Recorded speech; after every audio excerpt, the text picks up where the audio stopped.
And if you saw the film Iron Man, which chances are you've definitely heard of it, you might not have realized that it all began as a comic book that almost failed and had the plug pulled back in the 70s until Bob Layton came along. This, folks, Bob Layton. You just dated me. Thank you. Oh, sorry. Okay, it was probably just last year. Yeah, just a little while ago. The man, the myth, the legend. Now, you have helped create and bring a lot of really iconic figures to life. Tell me a little bit about Iron Man.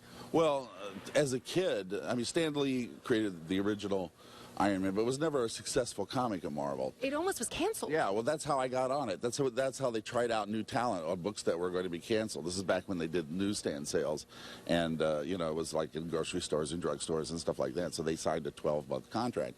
So after month 6, if they knew sales were low, they would take their A-list players off, and they would try out new talent on books that were going to be canceled. And one of the books that I was offered when I came to Marvel as a snotty-nosed kid was Iron Man, and I jumped on it because I had always thought it could be such a better book. So you revamped not only the look because you did artwork for it, but you also were a co-writer, so you helped create the storyline. And what is it that you think you were able to do that really helped Iron Man take off? I changed the emphasis of the series to Tony Stark.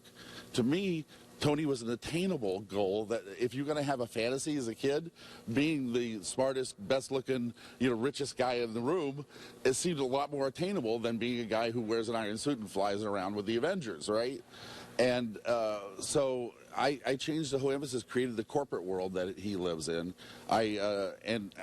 Being a science buff, I started adding like real science to the armor. I started making it look like real metal, and it was just basically, I had thought about it my entire life. If I ever got my hands on this thing, I was going to revamp it. So yeah, we wound up turning it into what you know today.